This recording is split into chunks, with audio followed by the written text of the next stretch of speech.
Hi guys! Yan. Good morning sa ating lahat.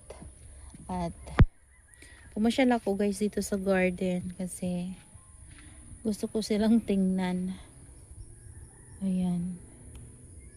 Kailangan na din tanggalan ng mga damo-damo para hindi nalalaki sa kanila yung mga weeds na yan guys. Yan. Ayan na yung update sa mga babies guys ng ating mga pinugutan. So ayan o, lumalaki na sila. So yung iba, wala pang pups, yung mga bago kong pinugutan. Last day lang yun.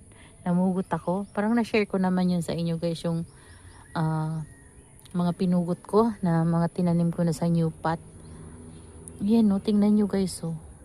Kaya pag wala talagang nag-aalaga sa kanila, ang dami-dami nilang damo. Yan. Ikutin natin. Ay grabe, ang bigat ng pot na to. Laki kasi niya guys oh. Tapos ang dami ng dungis. Hindi ko guys maikot.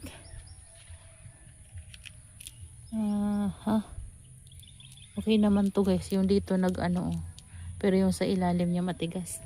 Tapos may pups din. Oh. Ayan sila. Antayin lang natin yan na lumago. Dito guys may mga namatay. Charan. Yan, namatay.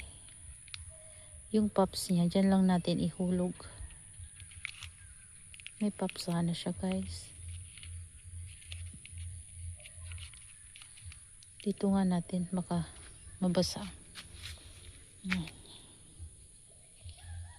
Yan, dyan natin. Tingnan nyo guys. Oh. Ito pala hindi pa sira oh. Oh. Ewan ko kung bakit nabulok yung mother sa katandaan, tas napugutan pa. Nabulok. Ayan, hindi nagaanong lush yung ating mga succulents dito guys, yung mga purples, dahil nga kinatan natin. Ito, tanggalan na natin ng pa-dry na leaves. Gusto ko talaga itong iripat, kaso lang magagalaw na naman siya guys. Ang bigat-bigat kasi nito. Yan o, yung super balm natin. Ito lang yung naapektuhan ng bagyo guys oh. Yan ang area. Tapos yan. Pero yung iba wala. Tapos yung dito guys, kinat ko na. Yan. Nangating sa kanila para magbibis. Gusto ko sanang bunutin na to dito eh. Kaso lang, wag na. Wala akong time magtanim ngayon. Pero kahapon nakapag-propagate ako guys sa Mendoza. Sinipag ako kahapon. DIY ulit yung ginawa kong pot sa kanila guys. Ayan. Tatanggalin ko lang yung mga dungis-dungis. Ang pangit na ng super balm ko na to guys. Nasira kasi ng bagyo. Ayan oh. Na-overwater na. Naghihiwa-hiwa yung leaves nila guys kapag na-overwater. Ito, laki-laki nito dati. Wala na talaga. Yan, matanda na kasi yan guys eh. Yan, yung mga peach snow natin. Ang ganda ng mga nila oh. Ng mga bagong tubo. Talagang ang kikinis. Ayan. Tapos dito. Ayan. Diba? Ayan sila guys. Ang ganda ng mga new leaves nila. Ayan. Natutuwa ako sa kanila. Ayan. O, diba? Ang daming pops. Yun nga lang, antayin talaga natin na lumaki sila, lumago. Diba? Dito matagal na to eh. Parang dati ko pa ata itong napugot. Ewan ko kung bakit may problema ata sa stem. Wala naman. Kulang lang sa dilig. Ayan oh. Sobrang tuyo. Sobrang niyang tuyo na. Ito talaga guys. Oh, mas talaga kayo dito. Ang bait talaga ni Missing nyo. Ayan o, may pops na naman siya. Tanggalin natin to. Sobrang ano niya oh. Oh, trailing. Oh. Grabe yung pot na to guys. Gusto kong ilagay to sa area na makikita talaga yung ganda niya. Kaso lang, wala akong mapaglagyan. Tingnan nyo, dito nga nakaharang na siya sa daanan. No? Ingat na ingat ako kapag dumadaan ako. Baka masagi ko siya. Yan, ito big na guys. Ito parang hindi healthy yung kanyang ano, yung babies niya. Tingnan nyo oh. Ah, may problem talaga siya. Kaya pala guys, may problema na sa puno. Oh, may problema na siya guys sa puno, kaya ganun. Ito malambot na oh. Oh. Kaya pag ano, ganito yung itsura ng ano nyo guys, ng succulents nyo. Pansinin nyo na kasi may problema talaga siya kapag ganito. Hindi ko alam kung anong meron. Dito matigas pa yung ano niya, stem niya. Ito malambot na talaga. Ayan, nagwa-watery pa. Kasi kapag healthy guys, tingnan nyo oh. Ang ganda ng tubo ng ano. Bulok na siguro guys yung puno nito. Kuha tayo ng gunting. Ayun guys, naputol ko na. Akala ko naka-video yung ano ko. Ewan ko. Nawala siya guys, nawala yung video. Ayan, natanggal ko na pala siya. Air dry ko lang siya. At yung ano naman niya guys, yung stem naman niya ay walang problema. Matigas naman sila, walang problema. Pero hindi ko alam kung bakit ganon. Hindi lumalaki yung mga babies nila, mga payat talaga. Ayan. So, yan, air dry ko muna sila dyan. Kapag tuyo na, saka ko sila guys itatanim. Ayan. So, yung iba naman ay healthy naman guys. Ayan. Kapag ganyan yung babies, makikita nyo naman talagang ano, kung healthy, kung hindi. Kasi maganda yung tubo ng babies. Ayan. Yung mga var natin dito na Purple Delight na pinagkatan. Nandito sila guys. Ayan. Sana nga ano, variegated yung ibigay nilang babies. Dito may isa akong nakikitang var eh, pero yung iba puro hindi. Nako naman. Puro hindi var yung pumalit. Kapag lumaki sila guys at ikat ulit natin, doon makikita na naman ulit natin kung mayroon na naman silang var o wala. Ito meron oh. Ayan. Ito talaga hindi ko to makat-cut. Kasi straight siya. Kasi full bar siya guys. Hindi yan mabubuhay. Ayan. Hindi ko sila dito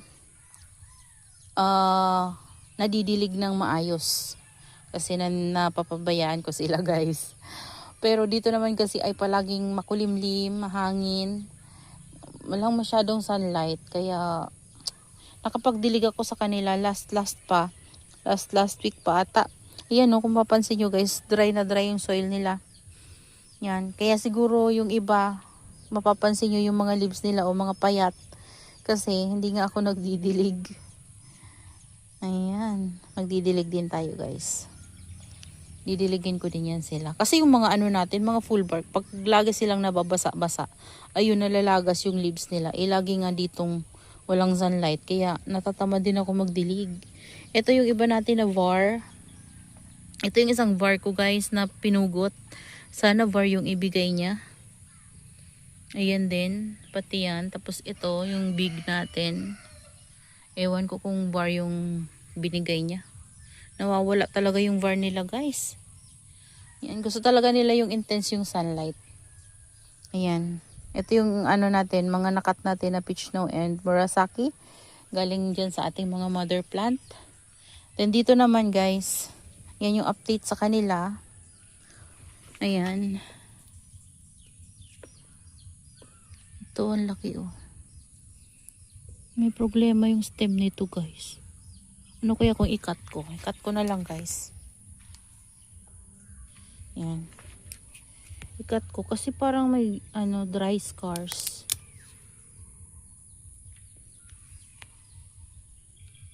Galing din to sa VAR. Ayan may dry scars siya. So air dry muna natin to. Tapos ito, hayaan lang natin. Baka sakaling magbaby pa kahit na may dry scars. Ayan. Tapos may mga lipro pa tayo dyan. Yan, ito, mga galing to guys ha. VAR natin. Yung mga nag-mutate na sa original color nila. Tapos ito, wala pang pops yung iba nating pinugutan. Yung mga una natin na pinugutan, ayan. Kinalbo ko kasi to guys. Hindi naman as in kalbo, pero tinanggal ko lang yung mga dyan niya. Kasi tingnan nyo naman, dami niyang pops. So, kapag kinat natin, mas kakapal yan. Antay lang talaga tayo na lumago sila. Ayan, ito maganda oh. Ayan oh. Buti na lang yung full bar dito guys, hindi na nalalagas. Pero yung dito niya naglagas oh. Dito talaga wala na talagang VAR, pero may kunting oh. Kita nyo yan oh. Kunting guhit-guhit, kunti lang. Pero nung nabili ko yan guys, lahat talaga ng heads niya. Ito, 1, 2, 3. Tatlong heads yan nung nabili ko. Talaga, ang gaganda talaga ng VAR nila. Nung tumagal na, ito yung pinaka-big. Yan, ito.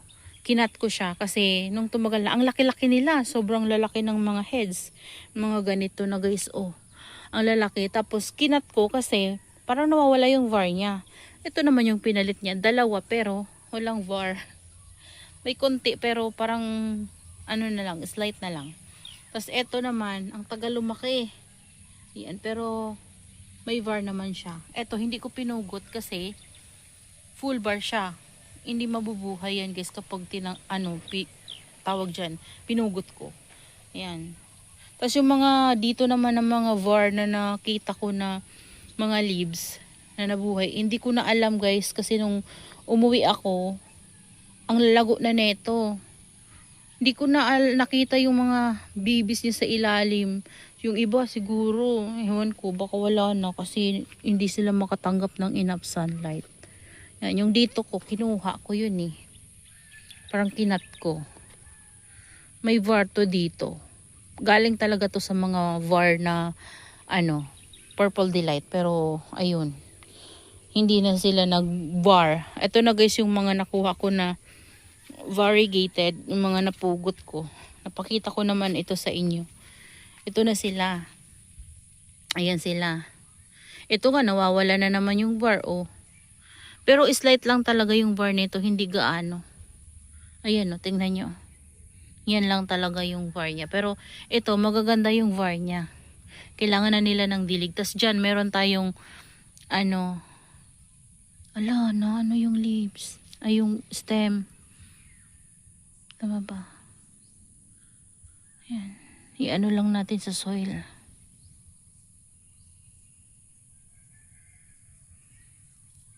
Ibaon ko lang sa soil guys. Ayan, mayroon tayong mga lipropa. Varian siya guys. From leaves. Nawawala talaga yung VAR nila kapag hindi maganda yung sunlight. Dito naman, mayroon pa tayong mga lipropa from variegated na Purple Delight. Ayan o. Yung iba guys, wala na. Hindi na sila VAR. Ayan o. Tumangkad na sila. Wala na yung ibang mga leaves. Yung mga lower leaves. Ito na lang yung VAR sa kanila. Tapos ito mga leaves from silver bomb. Hindi sila silver bomb. Hindi lumabas na silver bomb yung babies. Ayan. Kailangan talaga guys, lilinisan sila. Tatanggalin yung mga ganitong leaves. Ayan o. Ayan, dami akong mga lipropa. Hinuhulog-hulog ko lang dyan. Ito, halo-halo na to guys. O, diba? Halo-halo. Ayan. Ito pala guys. Ayan, pwede ko na tong ibalik. Pinugutan ko yung yung monkey's tail ko. Ayan. Charan. Pinugot ko siya kasi gusto kong magparami ng monkey's tail. Ito yung mahaba dito na area. Yan, antayin lang natin itong magka-babies. Tapos ito, ang gagawin ko, tatanggalin ko na lang itong mga pretty in pink ko dito. Tapos itatabi ko to sa kanya, guys. Para mapuno ko tong pot na to ng monkey's tail. Ayan, oh. Ganda kasi ng monkey's tail. Tingnan nyo. Oh, diba? Charan! Pinugot ko na siya. Ayan, oh, may mga roots na to, mga pinatong ko lang. So, ilalagay ko din to dito. Tatanggalin ko na lang itong mga propagation ko ng pretty in pink tsaka this one. Lipat ko ng ibang pot. So, yun lang guys. Nag-ikot-ikot lang tayo dito kasi sine-check ko nga sila. Ayan, yung ating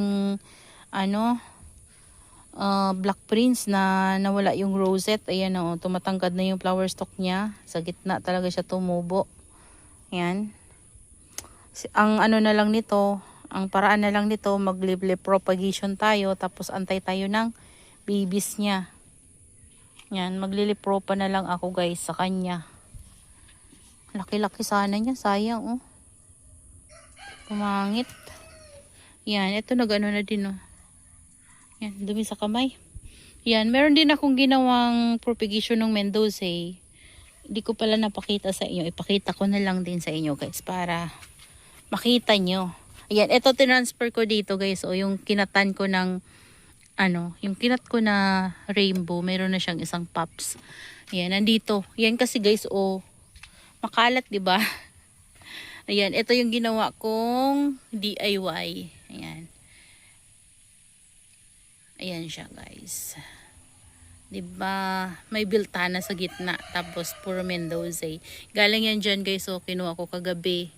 Ayan dyan na area na yan. Kinatan ko para lalo silang maging lush.